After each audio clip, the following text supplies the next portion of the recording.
Pemirsa, rencana pembangunan Monumen Perjuangan Bung Karno di Kota Bandung, kita akan lanjutkan kembali perbincangan kita dalam dialog di Ainus Jabar bersama penggagas Monumen Perjuangan Soekarno dan juga beliau merupakan Ketua Yayasan Putra Nasional Indonesia, Bapak Pamriyadi. Pak Pamriyadi, tadi sudah disampaikan apa dasar ataupun juga latar belakang dari pembangunan Monumen Bung Karno ini. Tetapi secara resmi namanya nanti apa nih Pak? Untuk monumen ataupun juga patung Bung Karno ini?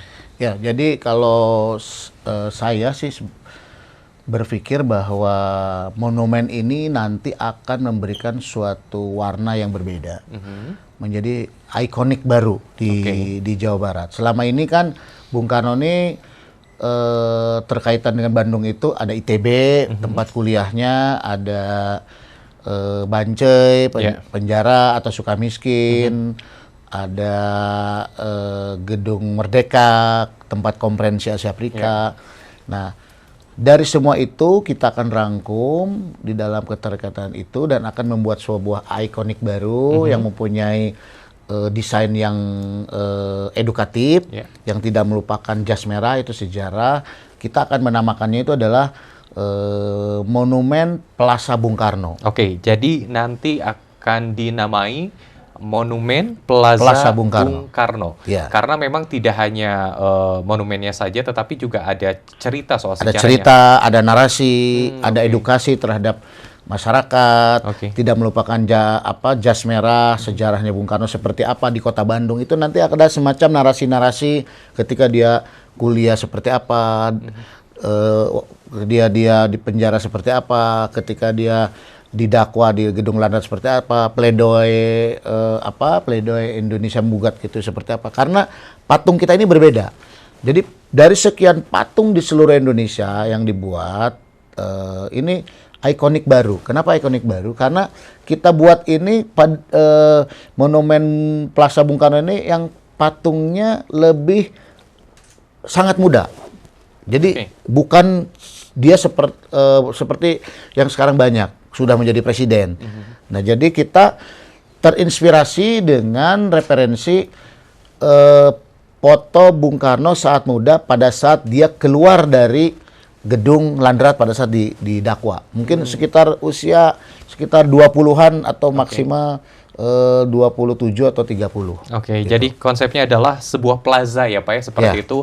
Akan ada sejarah seperti apa perjuangan Bung Karno, terutama juga kaitan yang erat dengan Kota Bandung sendiri. Narasi-narasinya seperti itu. Oke, untuk desainernya sendiri nanti akan menunjuk siapa nih Pak?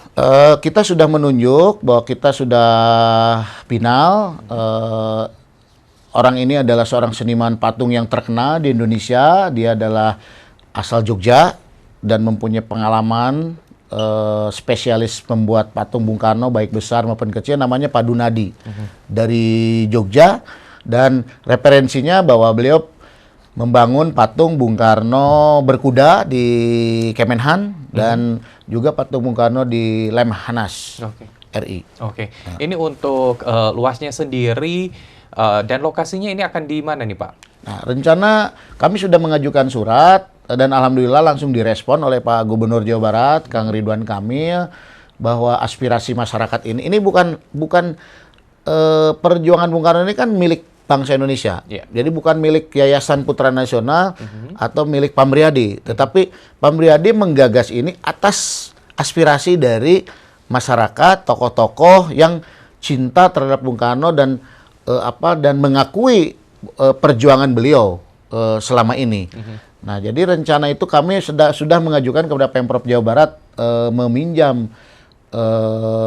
tempat untuk dibangun Monumen Plaza Bung Karno di Gor Saparua. Di area Gor Saparua. Betul. Itu posisinya sebelah mana dan luas area yang akan dipergunakan sendiri seperti apa Pak? Ya, kalau saya lihat secara teknis itu di depan gor sebelah timur, selatan, betul, selatan. Jadi selatan. Jadi nanti itu